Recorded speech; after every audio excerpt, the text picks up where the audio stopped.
Yo, pese a que agarro parte del siglo XX, pero algunos antecedentes tengo que vividos y otros por contar. Oye, Lemo, había una alcaldesa aquí, hubo una alcaldesa. Varias. Doña María Gutiérrez de Cortés. Justamente. María Ella Gutiérrez. fue regidora, la primera regidora que tuvo es la mamá Tía de Cochocolaipo, hermana de la mamá, Pinza. Y Pinza. la mamá de Jorge, que era casada primero con Ipinza. Sí. Primero que nada, esto siempre lo hacemos por una cuestión protocolar, de que se presente, su nombre, la actividad que ejercía, bueno.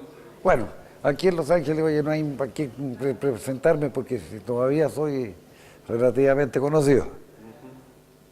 Bueno, nacido en Los Ángeles el año 33, Pues usted ya tiene 71 y poco más. puede estar camino ya a los 72. Ya. ¿Usted de las familias tradicionales de acá de Buenos Aires? Usted, Mira, por el lado de mi madre sí, familia muy, muy antigua de aquí de Biobío. Por el lado Barrueto, los Barruetos llegaron el año 18, 20 a Los Ángeles. ya. Venían de Arauco, De esa zona. son originarios de Arauco. Mire, no tenía idea, yo sé que las raíces están un poco más atrás. Por el lado De mi papá somos originarios de Arauco. ya, pero por el lado de su mamá, Por el lado de mi mamá, por el lado Cerda Padilla. ya. Mi abuela era Esther Cerda Padilla, familia, pero de 200 años para atrás de aquí de la zona, fundamentalmente la zona de Antuco. Ya.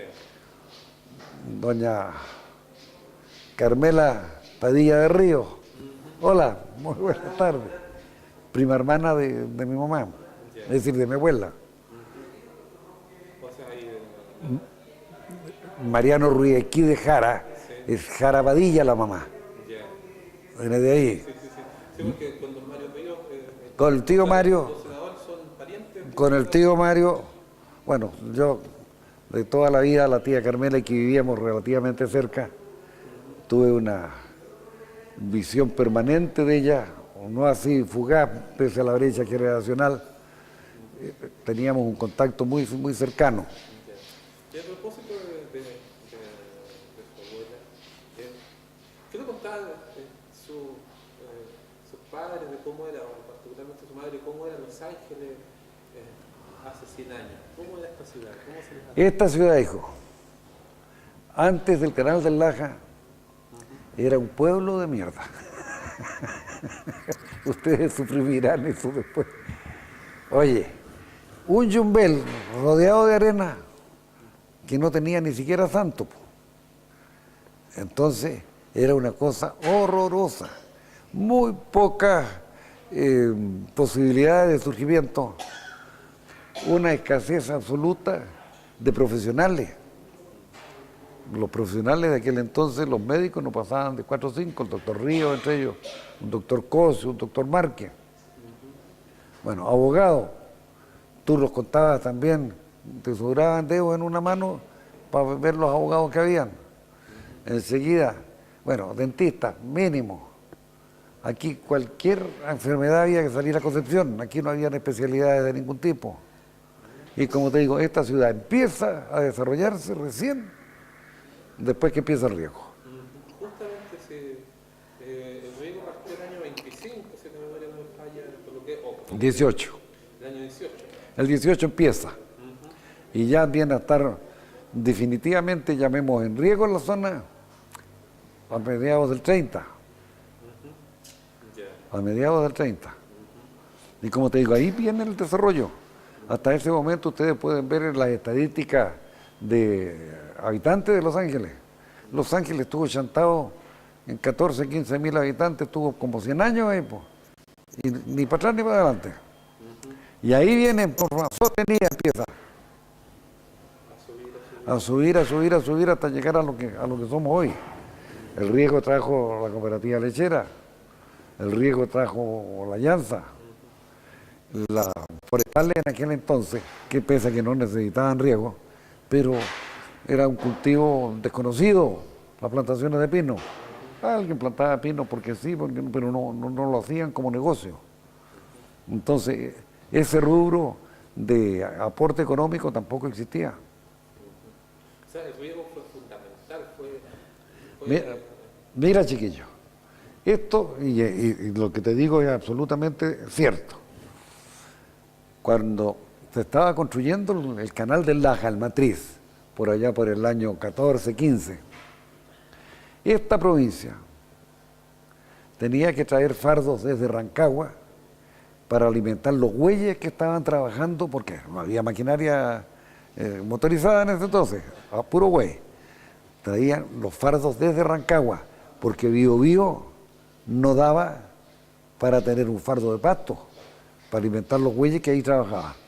Y piensa tú que hoy día es una ciudad, una provincia exportadora de pellets de alfalfa, vendedora de fardos de alfalfa y exportadora de leche, exportadora de trigo, de carne, de todo.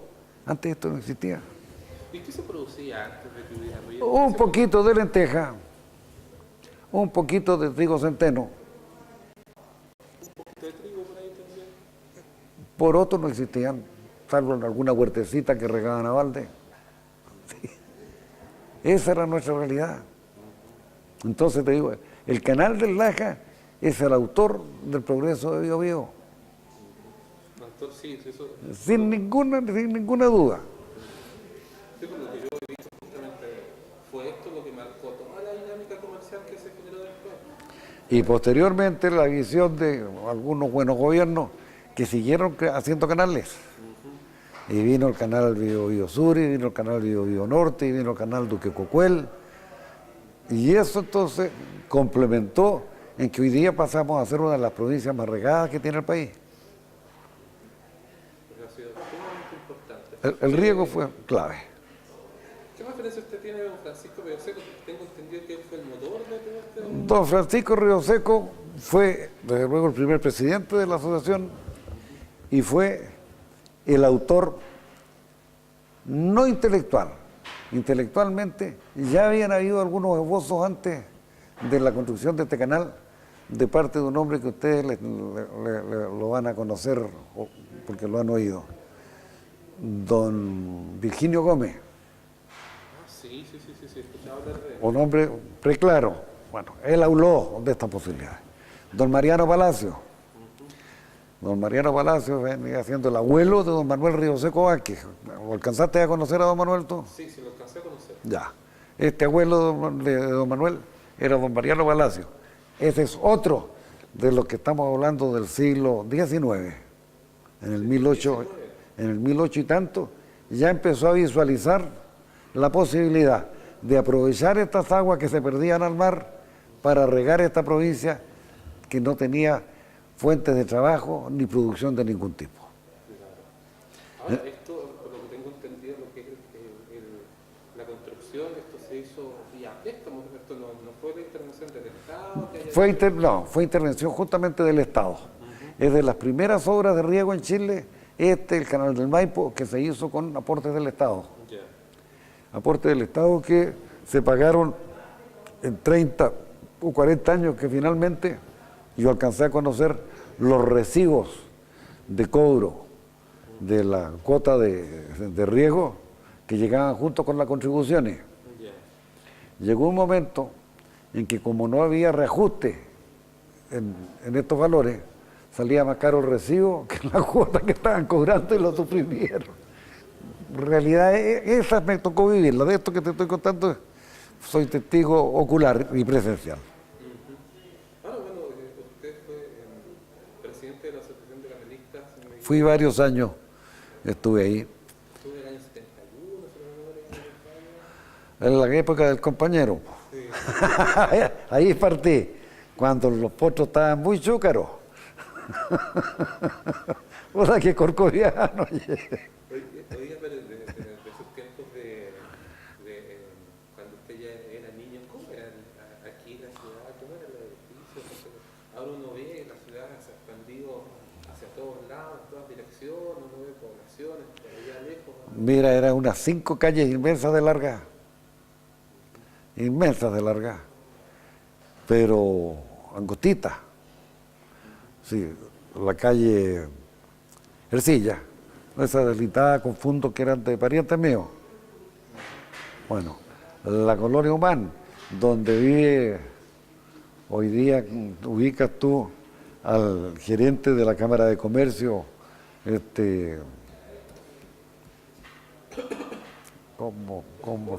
Jorge Escobar. Jorge Escobar, esos eran extramuros, pero absolutos, pues, hombre, de la ciudad. Si la ciudad terminaba en calle José de Manso, de ahí para allá era camino, un camino Antuco fue siempre, y ahí vivía don Arnaldo Rosell. Entonces yo con Arnaldo chico, el actual Arnaldo, abogado, éramos amigos, y para ir a los cumpleaños de Arnaldo era un safari, nos tenían que mandar con empleadas porque en estos lugares, oye, absolutamente desprotegidos de vigilancia y nada, a los niños los podían asaltar, se los podían raptar. Y eso era Los Ángeles cuando yo era chico. ¿Y cómo era el centro? ¿Cómo era el comercio? Y yo te diría que el comercio es lo que menos ha cambiado. Ya. Bueno, y las calles del centro siguen siendo las calles angostas, típicas de la ciudad española, y lo encontramos en Curicó, lo encontramos en Linares, lo encontramos aquí, y que prácticamente es imposible modificar esto. Claro, son calles angostas, igual las veredas, muy angostas. Ahora, el comercio te está quedando la Casa Chapa, esa la recuerdo de cuando estaba, el Hotel de France, que estaba al lado, al frente estaba el Hotel Central. Sí, eso ha cambiado muy poco. Muy poco. Eso se ha mantenido. Usted era, entonces, usted era, usted nació en el año 31, usted tenía 8 años para el terremoto del año 39. Yo tenía 6 años. 6 años. Soy de 33. Ah, de veras. ¿Usted qué recuerda? Usted era bien niño, pero... Lo recuerdo, pero con una vivencia absoluta. Porque para mí era una cosa absolutamente novedosa. Yo nunca había escuchado hablar ni de temblores siquiera. Y nos toca el zamarrón esa noche en una casa inmensa y añosa, aquí en el Fundo Rarinco, con unas galerías, deben haber unos 80 metros de galería de estas con vidrio chico. Oye, una sonajera, hijo, horrenda, y los enlucidos de los adobes de la muralla, con el zamarrón se caían, un tierral que no te dejaba, bueno, estábamos de noche, pero no te dejaba respirar. Entonces, las puertas que golpeaban, oye, ese impacto, pero lo tengo como si estuviera en este momento viviéndolo. Hay cosas que te impactan y tú te vas a morir con ese impacto sin que se te haya borrado, pero nada de lo que viste. Y una de esas cosas fue lo que le tocó vivir en ese terremoto. Ese terremoto me tocó vivirlo en la forma que te lo estoy contando. Y lo recuerdo que es una vivencia, pero que perdura absolutamente clara hasta el día de hoy. Bueno, ese... Fue el de Los Ángeles, pero que para variar se lo robó Chillán. Si cosa que pasa aquí, Chillán es el que salió rejuvenecido, pavimentado, edificado de nuevo, y a nosotros Claro, porque me decían que... nada. Me contaban que acá hubo que demoler efectivamente algunos edificios, uno muy precioso, que era el edificio de la Intendencia. La Intendencia era un bonito edificio. Sí, que tenía una... Torreón, sí. Era un edificio de categoría. ¿Dónde está el Alcázar hoy día? Ese hubo que demoler. Ahí están los correos también. Pero eso fue como en términos de daño, o lo que se haya tenido que reconstruir. Eso... Mira, en términos de daño, Los Ángeles sufrió inmensamente. El intendente aquí era un señor muy amigo de mi papá, don Ramiro Segura. Y él, por ser gentil con don Pedro Aguirre Cerda, presidente de la República, minimizó las cosas para no incomodar más al pobre Pedro, que mira lo que se le vino encima, quedó Concepción destruido, Chillán destruido. Yo no le voy a echar más carga a este basurero. Y entonces él minimizó esto. Posteriormente, Los Ángeles empieza a sacudirse un poco de esta desgracia con la reconstrucción, la ley de reconstrucción y auxilio, que vinieron préstamos especiales para construir y empiezan a aparecer algunas poblaciones nuevas. De las primeras que recuerdo yo es la que está frente al Buen Pastor, aquí en O'Higgins con... Ya. Esas son de las primeras poblaciones que se comenzaron a construir a raíz del terremoto. Pero fue muy poco para todo el desastre que hubo. Claro, lo que me decían es que aquí las casas quedaron todas fracturadas por dentro, se hizo como un maquillaje, se mejoraron un poquito. Se taparon la grieta y seguimos andando. Pues hay muchas casas de esas que todavía están en pie. Pero ¿fue distinto esto al terremoto del año 39 en comparación con el del año 60? Mira, yo lo viví los dos. Uno lo viví como testigo ocular aquí en Los Ángeles, en que tú dices cómo resisten tanto los edificios, cómo resisten los pavimentos. Yo estaba parado aquí en la esquina de Caupolicán. Caupolicán es esta de la gobernación. Sí, Caupolicán con Almagro. Y tú veías el pavimento que te hacía así, y tú dices, ¿cómo no se quiebra? Las casas estas de comercio que están del Martillo hacia abajo, que hay unas casas antiguas, oye, tú le veías ¿cómo soportan sin caerse? Algo que sorprende. ¿Y eso usted lo vivió? Yo lo viví sentado arriba de la camioneta, empieza el zamarrón, paro la camioneta. La tenía cargada la camioneta. Y en bajada, entonces no me bajé porque hasta el freno mano te afloja ahí con la vibración esta.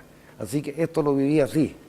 Y como te digo, sorprendido, cómo no se quebró entero. Tanto los pavimentos como las construcciones aledañas que flectaban. ¿Qué nos afectaba que ve la ciudad después del terremoto del 60? Ahí, ¿Pasó lo mismo que...? mira, no, ahí se demolió mucho más.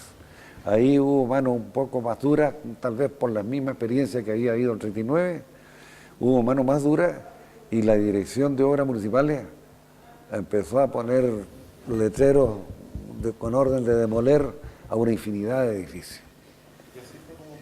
Y así fue como se remozó algo en la ciudad.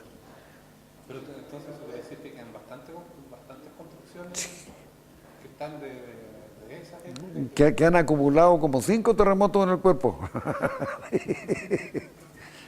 Oye, lo quiero llevar a sus tiempos ya de joven.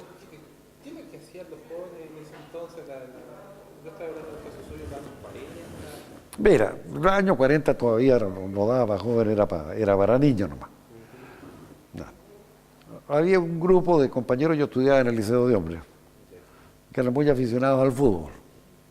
Entonces los días sábados, los días miércoles de la tarde que no había colegio, partían al estadio a jugar pichangas de fútbol.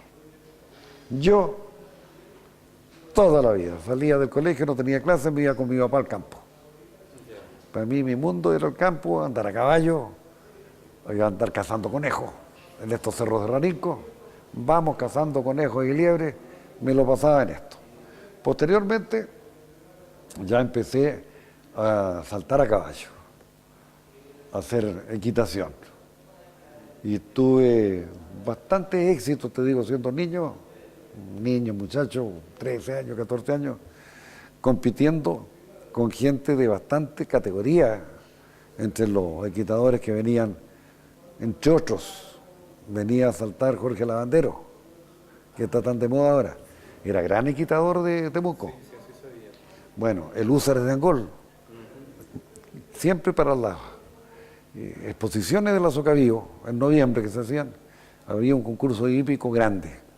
Entonces venía el Húsares, el Guías de Concepción, y con todos estos leones nos tirábamos ahí en los saltos, como te digo, y nos iba al equipo de Bio Bio bastante bien. Gabriel Carmona integraba este equipo, claro, mayores que yo, era Gabriel Carmona, el Tati Yungue, Tito Muñoz, que fue alcalde aquí en Los Ángeles. Esos eran los quitadores senior ya, digamos, ya de 22, 24 años, y yo estaba en los 15, 18, ahí saltaba. Y con bastante éxito. Posteriormente ya nos derivamos al polo. llegó un amigo nuestro de Santiago que se vino a trabajar aquí a Los Ángeles, Martín Vial Bunster. Y este llegó con la novedad del polo, nos encantó. Y se armó un equipo grande de poleros, de los cuales hasta el día de hoy están los chiquillos de Rufino y Turrate. Sí. Esos son simientes de esa época. A mi hijo Rufino le ha ido muy bien. Muy bien, muy bien. Antonio sigue siendo, entiendo, el segundo polero de Chile. Y a los chiquillos les ha ido bien tanto como jugadores como económicamente. Como económicamente han progresado, les ha ido bien. Pero entonces usted no era muy dado a las fiestas o cosas así. Fiestas, en la época de la fiesta teníamos permanentemente, se usaban mucho los malones en ese entonces. Tú sabes en qué consiste, que cada uno aporta algo y se hace la jarana y baile y cantos, etcétera. ¿Qué se bailaba? Tuvimos una vida, fundamentalmente en aquella época, los boleros y los corridos. ¿Los corridos? Los corridos, hombre, hacían furor. Furor. Cantaban como recién apareciendo como... No, en ese entonces los corridos eran una cosa, pero entretenidísima y muy alegre. Muy alegre. Pero como te digo, tango se le hacía también. Pero el bolero, estos boleros que no sé si tú recuerdas, estos de letras lindas, atiéndeme, quiero decirte algo, aunque quizás no esperes, doloroso tal vez, atiéndeme, que me duele el alma. Bueno, ese tipo de letras de bolero las recitábamos. Se las aprendían de memoria. Más que de memoria, tanto escucharla y tanto bailarla, pues. Si hasta los pies ya se sabían las letras. Sabía exactamente qué tenían que hacer. ¿Usted qué edad se casó, digamos? A los 24 años. A los 24 años. Buena edad para casar. 24 para 25, ahí era el intermedio de esa edad. ¿Cuántos hijos? Tuve 3 hijos. El mayor, hombre, se llamaba como yo, que murió de leucemia a los 30 años. Tiene. De él me quedaron 2 hijos y después venían 2 niñitas, ambas casadas, una vive aquí, la otra vive en Santiago. ¿Cuándo usted empezó a tener participación en la Asociación de Canalistas del Norte? Mira, era una cosa medio heredada. Esta asociación de canalistas, en sus fundadores, estuvo el tío Darío Barrueto. Él con el doctor Río y otros próceres de aquella época, y guiados por don Francisco Río Seco, fueron los autores. Después mi papá tuvo una participación muy extensa como director y presidente ahí en esta asociación. Y siempre él consideró que era la piedra angular de las instituciones de esta zona. Sin Canal del Laja, dijo, no tendríamos ni Socavío, ni Viva Leche, ni Llanza, ni nada. Nada, Chiprodal, nada. Esto es lo que le dio, lo que te contaba adelante.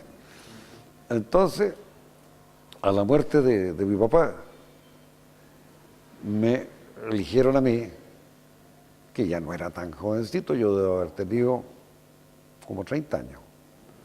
Pero mientras vivió mi papá, yo no participaba. Y ahí ingresé al Canal del Laja hasta el año pasado que... Sí, el año pasado. Que colgué los guantes ya, pues.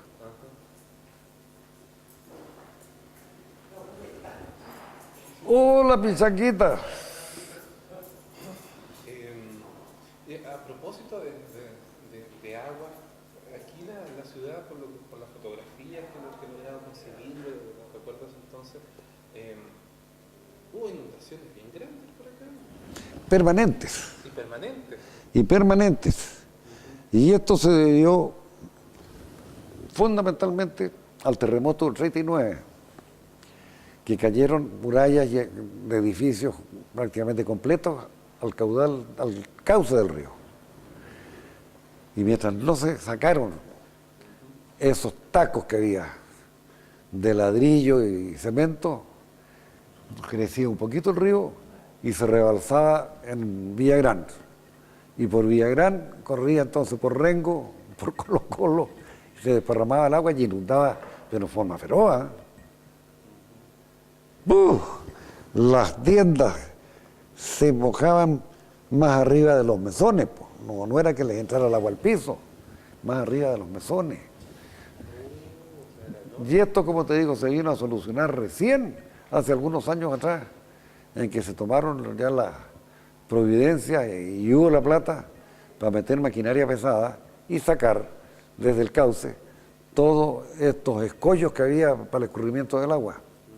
Porque el agua también se iba enmarcando, se iba represando. Y el agua, como el cauce le quedaba chico, empezaba a represar, a represar, a represar. Y cuando llueve aquí, te han tocado estas lluvias que son de verdad, po. No son unas lluviecitas, sino que son lluvias pero a tutti. Aquí hemos tenido lluvias de sobre 100 milímetros en el día, po. Sí,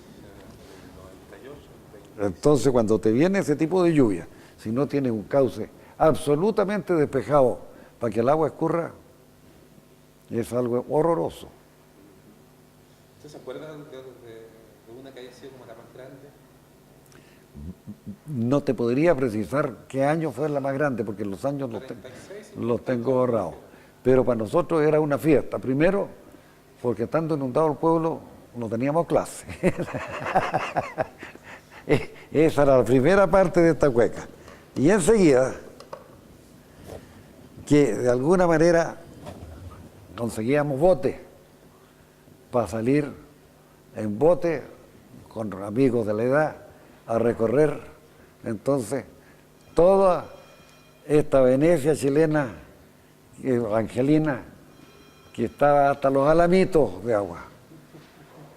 Vieras tú la gente cómo se paraba en el puente de Callercilla, sobre el Quilque, con una especie de anzuelo o garrocha con gancho, sacando piezas de ropa, colchones, que se los llevaba al río. Y la gente, entre una inundación y otra, logró vestir sus casas.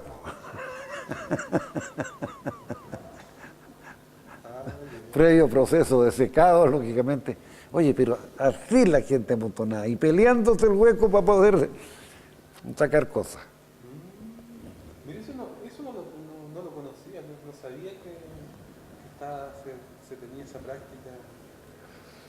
Yo me acuerdo que parece que la última gran inundación para acá que debe haber sido el año 92. Creo que no inundó tanto, pero sí subió por varias calles de acá de la ciudad. El 92, yo pienso que el 92, mi amigo, ya habían sacado gran parte de los escombros. Es que tengo unas fotos de ese año. Y ahí sí se ve, por ejemplo, calle Almagro, está No, el Bajo de Almagro, de Colón, de Valdivia. Aquí Colón, más de 1 metro de agua frente a lo que es hoy día, qué comercio importante ahí. ahí donde está el Paseo Quilque ahora. Donde está el Paseo Quilque, exactamente. Eso era todo. Quedaba todo. Toda era área de inundación absoluta. Oye, entendemos, considerando que bueno, esta ciudad, hasta que se construyó la carretera, tenía definitivamente serios problemas de comunicación. Esta ciudad para ir a Santiago me contaban, era por tierra, no por tren. Por tierra era una verdadera odisea, era una verdadera aventura. Era una aventura. Yo te digo, con toda propiedad, porque ese viaje lo hicimos 30 veces a lo menos. Desde luego teníamos que salir por Tucapel, Cantera, Tucapel. Tucapel, nos llegábamos a Chillán, pasábamos al pueblo del Carmen y llegábamos a Chillán. Saliendo a las 7 de la mañana, llegábamos a almorzar a Chillán. Esa era la primera etapa. Almuerzo a Chillán, correteado para poder llegar al puente del Maule antes de que se nos oscureciera. Te estoy hablando periodo invernal. Llegando al puente del Maule ya nos sentíamos en Santiago. Teníamos asfalto. Entonces ahí ya los autos no tenían ni quebrazón de resorte, ni amortiguadores rotos, ninguno de estos problemas inherentes a un mal camino. Por ejemplo, el lago me contaban que había que vadearlo, que había que pasarlo por ahí por un bajo, por ejemplo. No, allá por este camino entre Cantera y Tucapel habían varios esteros que había que vadearlo. Enterito chico, sí. Pero no, río grande, ¿quién podía vadear un río? Pero eso sí, y lo pasamos y permanentemente ahí estaban los amigos del camino desde entonces, gente con su yuntita de bueyes para sacarte de estos apuros a todos los viajeros que tenían el problema. En ese entonces, antes, como decía antes, de la carretera, la principal manera de comunicarse era por tren acá. El tren. Maravilloso, pues ya. Y por eso fui uno de los, y junto a otra gente, de los impulsores de que volviera al tren. Porque es un viaje que nos agradaba tanto. Una comida maravillosa. Porque por Dios que se comía bien. Tú ahí en el tren, si querías escritas, comías escritas, y si querías otras, comías otras. Oye, ¿cómo en una cocina tan chica tenían tanta bodega donde guardar alimentos perecibles? Y tú comías los bistecs más ricos, sensacional. Y te juntabas con una inmensidad de gente, sobre todo para los mayores que yo, que se conocían, los parlamentarios, todos viajaban en estos trenes. Entonces, oye, era el viaje más entretenido que te puedes imaginar, tanto de ida como de vuelta. Y echamos mucho, mucho de menos la desaparición del tren. Aquí la estación entonces ha tenido mucha vida, ¿no? La estación tuvo mucha vida, la estación vieja. Posteriormente, cuando se hizo la estación nueva, ya fue cuando estaba jugando los descuentos el viaje en tren. O sea, nosotros prácticamente pasamos la vida con una estación vieja que estaba ubicada donde mismo está la actual, digamos. Y ahí se concentraba harta gente, tengo entendido, llegaba para pasajeros, la carga, sí, todo funcionaba ahí. Todo funcionaba ahí. Todos los abonos, el salitre, etcétera, llegaba aquí por tren. Nadie pensaba en traerlo por camión. Porque para los camiones, como te digo, la vuelta inmensa arriba en invierno. Y en verano tenían que pasarlo antes de que la arena del Pangal del Laja, que se llamaba, se aflojara, porque ahí se enterraban los vehículos hasta los ejes en la arena muerta, en el tramo que está hoy día plantado de pino entre Bulnes y Los Ángeles. Arena muerta. ¿Que era como un poco el mismo paisaje que había antes de los canalistas? Mira, era peor el paisaje porque ahí no habían pino. O sea que era arena con pichas a los lados. Los pinos vinieron posteriormente. Posteriormente. Ahora, por este mismo tema de la distancia, ¿cómo se vivía aquí, por ejemplo? Bueno, también era niño, pero por ejemplo, el episodio de la Segunda Guerra Mundial, ¿cómo lo vivían?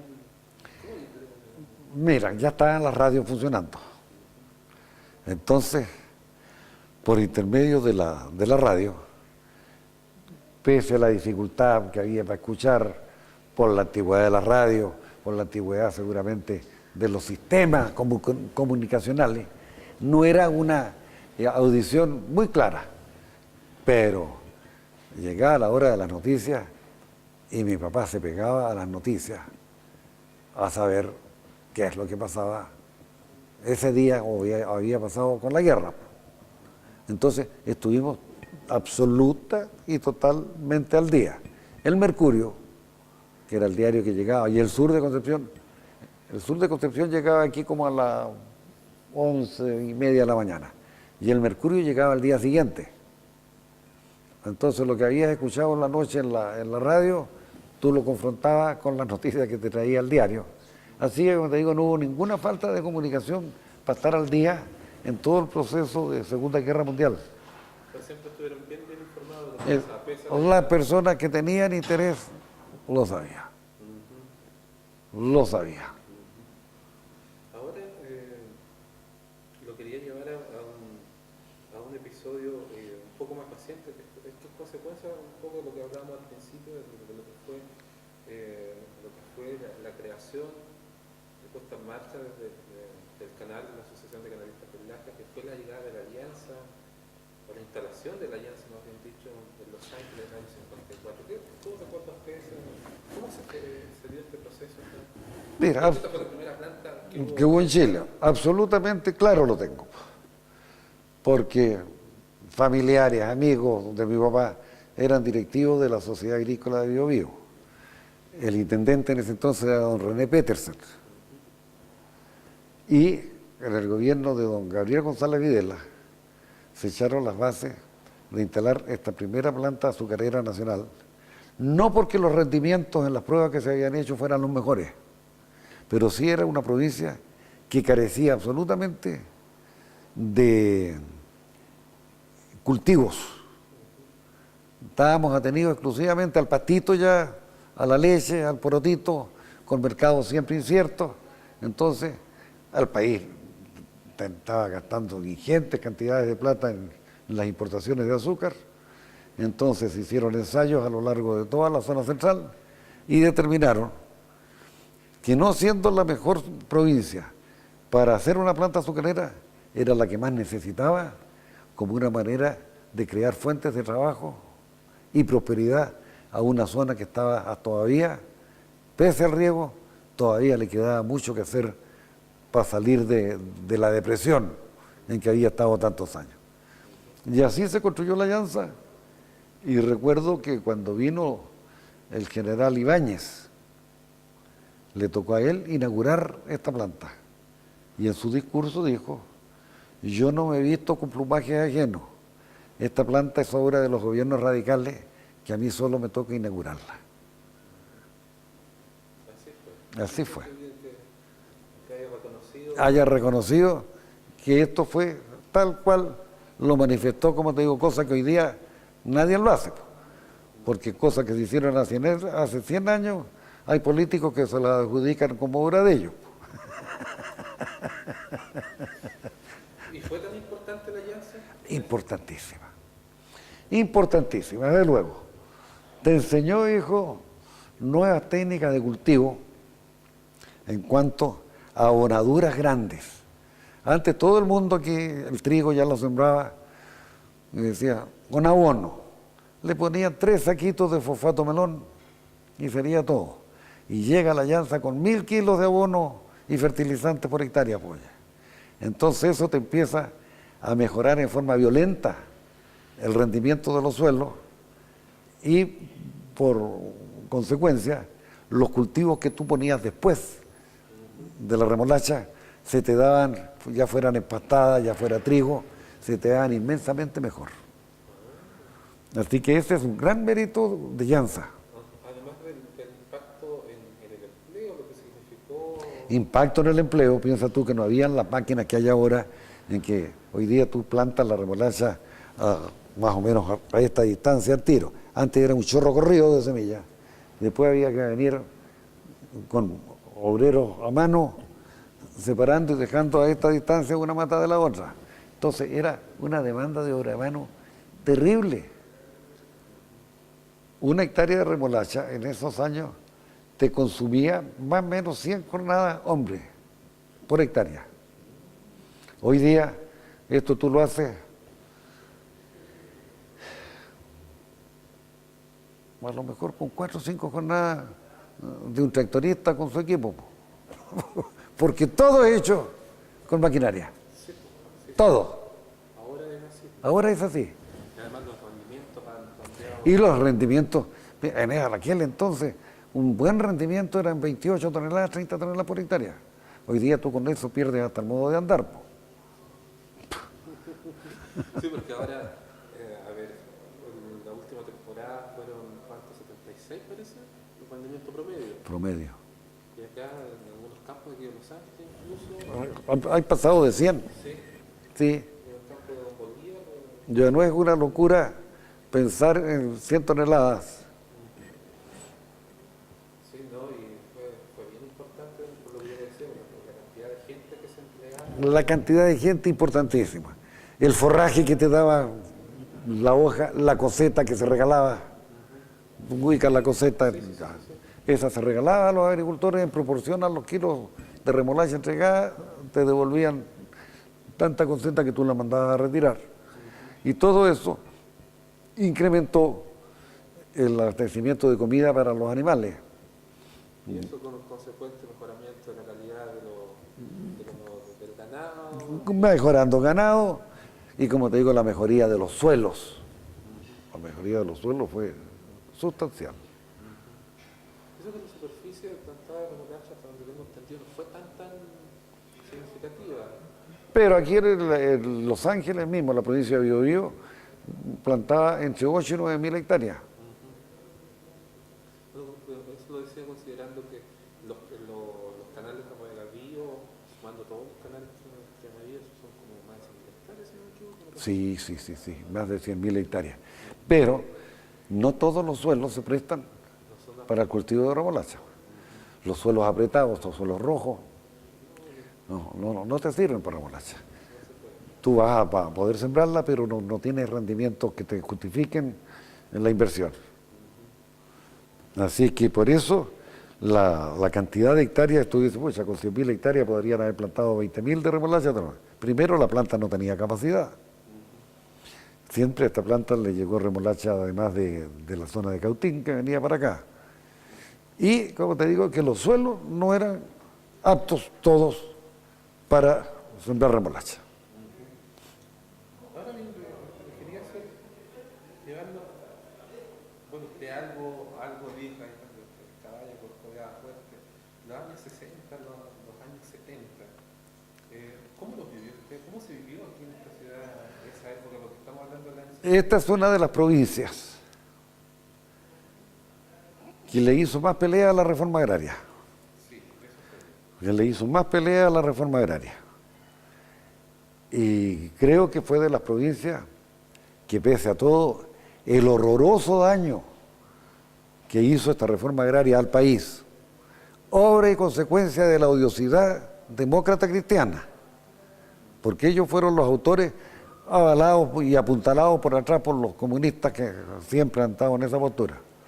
Entonces, hijo, la defensa aquí fue férrea, muy unida y en grupos grandes, cosa que no pasó en otras provincias y se los comieron ligerito.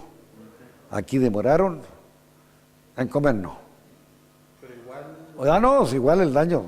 Piensa tú cuando está un gobierno, y en este caso fueron dos gobiernos, Frei Montalva y Allende, apuntados a destruir la agricultura, con medios económicos bastante contundentes para hacer pedazos el campo.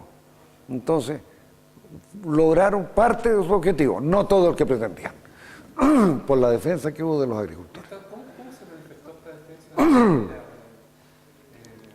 Porque me imagino que los intentos de toma de campos tienen que haber sido. Campos que se tomaban en el día se retomaban en la noche. ¿Y habían batallas campales? ¿Eran cosas? Felizmente te digo que no, porque estos comunistas y demócratas cristianos que andaban juntos en estos quehaceres veían llegar un camión con agricultores y arrancaban todos y dejaban desguarnecido la toma que tenían, y ahí encontrábamos los petardos de este porte de dinamita, las armas con que estaban, dejaban todo botado. La cosa era arrancar antes que le llegara a ellos la cosa. Así que no hubo batallas muy cruentas entre uno y otro sector, porque cuando se daban cuenta que llegaban los camiones con agricultores, arrancaban a perderse. Y todo esto venía organizado por la Universidad de Concepción. Allá estaba el foco del conflicto. Ya, de ahí venían todas estas ideas y todas esas. Y la dirigencia y los que venían a las tomas mandaban siempre pilotos de allá. Y ellos entonces venían al fondo, en cuestión que iban a tomarse, ya previamente tenían concientizado a un grupo de campesinos de ese sector, los alionaban, los organizaban, les entregaban armas, cerraban las puertas, hacían unas casamatas donde dormir en la noche, colchonetas, etcétera, etcétera. Pero todo esto quedó agotado cuando apareció un camión. Nunca dieron frente. Ya. Y bueno, eso, el tema de la reforma agraria se cruzó también con todo lo que era el escenario político que se estaba viviendo en ese entonces en el país, ¿no? En el país, pues. Y en el mundo también, pues, claro. Ni tanto, y así en el mundo ya esto de la reforma agraria venía de vuelta. Pero me refiero a esta división que había entre capitalismo versus comunismo, Ah, la Guerra Fría, todo. sin duda, esa división en que estaba el mundo entre capitalismo y marxismo era el detonante final, o primario. Pero ¿y aquí cómo se vivió la parte política propiamente tal? ¿Se vivió también de manera tan intensa como se vivió en el pasado? Sí. Bueno, el cierre de la radio agricultura fue una demostración. Bueno, de la radio agricultura, y te digo, un hombre que dio una pelea, pero que es digno de destacarse, fue Daniel Badilla, como comentarista de radio agricultura. Oye, sabían días que tú, a mí me pasa, y tal, repitiéndolo, mi experiencia personal, en que tú decías, ya no nos queda nada más que hacer. Y aparecía Daniel Badilla hablando en la mañana, insuflando ánimo a la gente. Y aparecía la Carmen Puelva en la Radio Agricultura de Santiago. Y aparecía esta otra chiquilla, la Silvia Pinto. Y otros comentaristas, oye, de fuste, en que te inflaban el espíritu para seguirnos defendiendo. Po. Esos fueron años difíciles. Años sumamente difíciles y de un costo incalculable para el país. Te digo que el costo para Chile de esta reforma agraria, en que no fue una reforma técnica, sino que exclusivamente odiosa, le costó a Chile, yo creo, más que el maremoto del sudeste asiático ahora. Esto de hacer construcciones y cosas que les entregaban, oye, cosas costosas, que se les entregaban a campesinados que no tenían ninguna preparación ni deseos de hacer cosas. Entonces, eso quedó todo, se perdía. Piensa tú, les entregaban un fondo, lo hacían pedazos, lo subdividían, y a la vuelta de 2 años, antes de que llegara el régimen militar, ya ellos habían vendido, por un televisor habían vendido su parcela. Po. Sí, hubo muchos casos. Bueno, pero muchos, casi todo. Y yo quisiera que algún organismo serio hiciera una encuesta de cuántas son las parcelas que se asignaron en el proceso de reforma agraria y cuántas son las que quedan en poder de los asignatarios. Y te vas a encontrar con que es unanimidad. El resto, todo lo entregaron. O sea, ese afán de que ellos querían la tierra para trabajarla, mentira.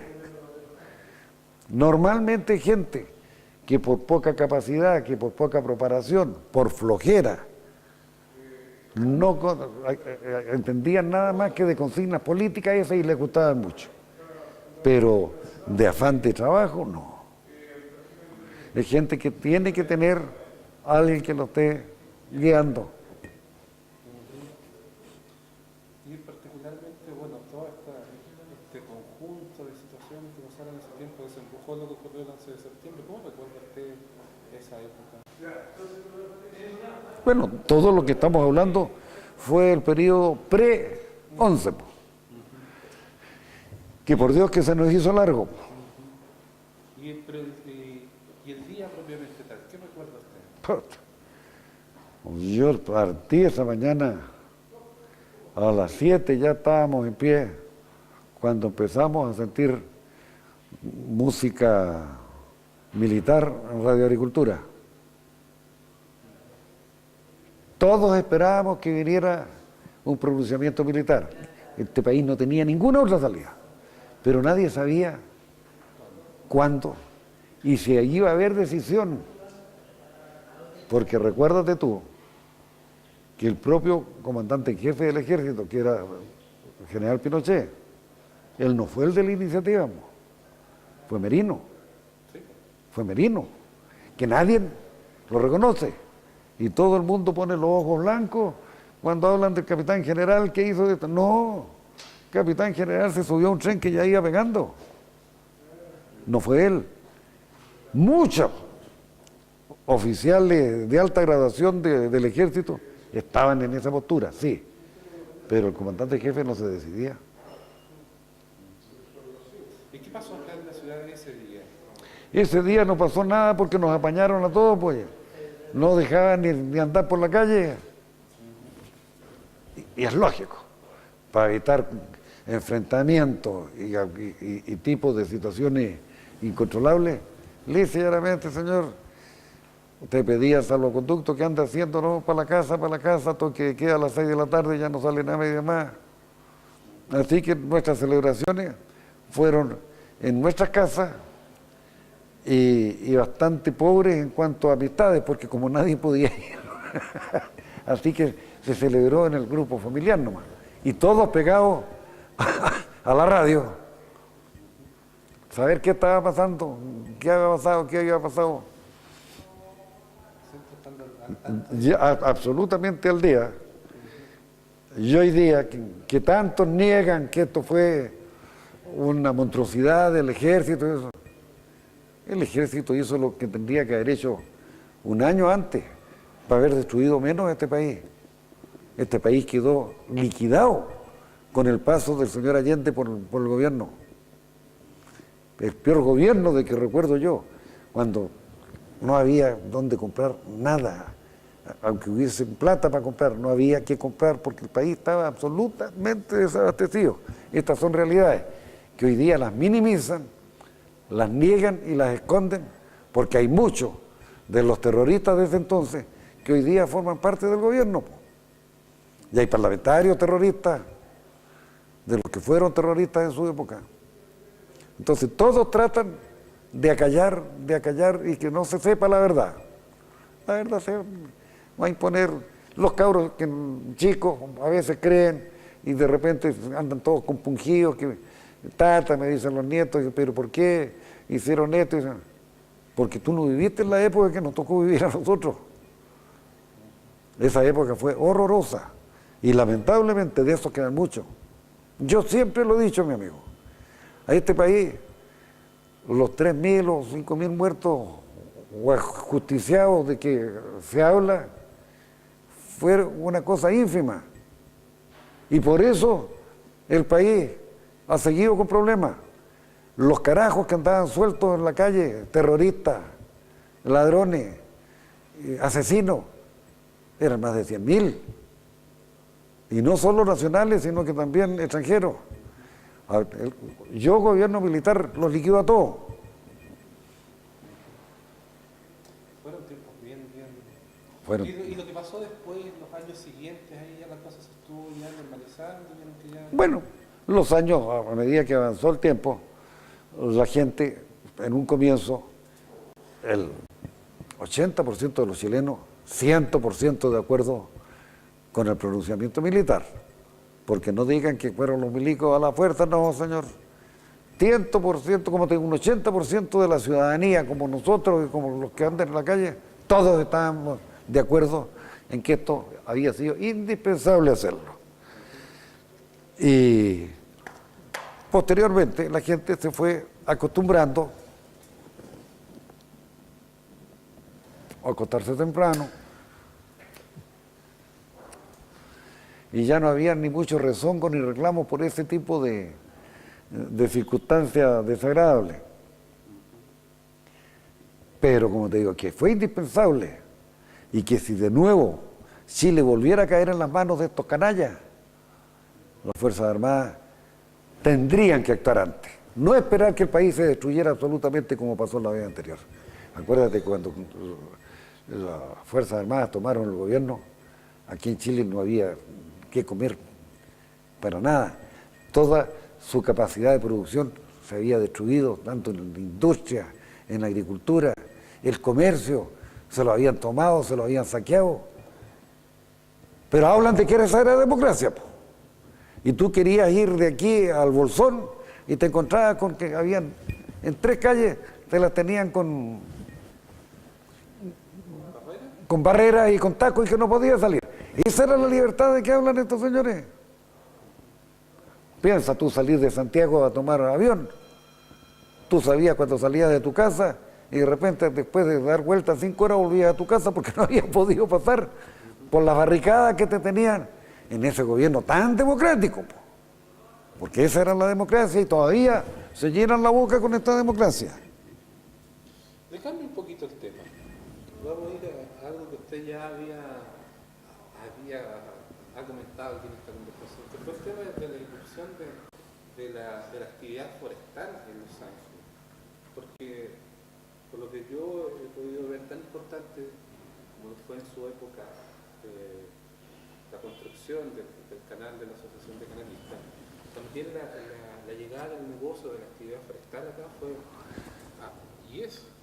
Fue, yo te digo, muchísimo más impactante aún, porque los suelos agrícolas, pese a que es una provincia, como te decía delante, la más regada tal vez de Chile, la que tiene más hectáreas bajo riego, pero en general son pocas, y como suelo malo, esta provincia tiene inmensidad de hectáreas, y esas hectáreas no servían nada más que para plantarlas de algunas especies que se dieran en estos suelos malos. Entonces, contra 9.000 hectáreas de remolacha que se sembraban anuales, aparecían 100.000, 150.000 hectáreas plantadas con pino. Y eso, oye, le dio trabajo, porque hoy día tampoco. La maquinaria también ha desplazado en gran parte a la obra de mano que se ocupaba en esas faenas forestales, pero le dio un vuelo, y tú ves que hoy día la actividad forestal, después del cobre, entiendo que está peleando con la fruta en cuanto a los mayores exportadores. Y hay proyecciones sobre Y las proyecciones son incalculables. Hay proyecciones que de aquí a 10 años, imagínense, en 10 años solamente el negocio forestal puede ser el primero en importancia. Y no me cabe duda que va a ser, lamentablemente, hijo. Ahora que estamos, como dice el ministro de Hacienda, entrando a un periodo de vacas gordas. Ojalá los gobiernos que se sucedan implementen como corresponde a brigadas contra incendios, porque siendo fundamentalmente esta octava región es seca y no hay una buena implementación de atajo para los incendios forestales. Eso hay que implementarlo y ahí tiene que estar el Estado. Ahí tiene que estar el Estado, si no vengan con que, bueno, al que se le queme el fondo que lo apague. Oiga, son cuantiosas las inversiones que se necesitan para poder tener un control regularmente efectivo de estos focos de incendio. Entonces, tendría que el Estado organizar, pero de la manera más moderna y con el mejor equipo, brigadas muy apertrechadas de instrumental, de maquinaria para poder atacarlo, porque si no, de repente podemos tener incendios que lo que se plantó en 3 años se van a ir por noche, como está pasando. Ahora, lamentablemente siempre los gobiernos han sido muy mezquinos para los bomberos. Entonces, paralelo, yo le hago un homenaje a estos bomberos que todavía tienen ánimo de salir a la calle y tratar de hacer cosas cuando la ayuda estatal que tienen para cumplir con estos objetivos es mínima. No puede ser tener que andar mendigando recursos, gente que lo da todo y que arriesga todo en beneficio de la comunidad y que tengan que andar en esto no puede ser. Entonces yo te digo, confío, porque en zonas más australes, en que el verde es muchísimo mayor que el secano, tú tienes la defensa, la posibilidad de cortar incendios, porque entre el verdor de la pastura y de los matorrales o de los bosques te ayuda a controlarlo, pero aquí no, pues. Aquí estamos absolutamente expuestos a que en un incendio se vayan miles de hectáreas juntas, pues. Y eso, si bien es cierto, es patrimonio de un particular, pero finalmente es un patrimonio del Estado, del país. Y el país tiene que cuidar, ayudar a proteger esta riqueza.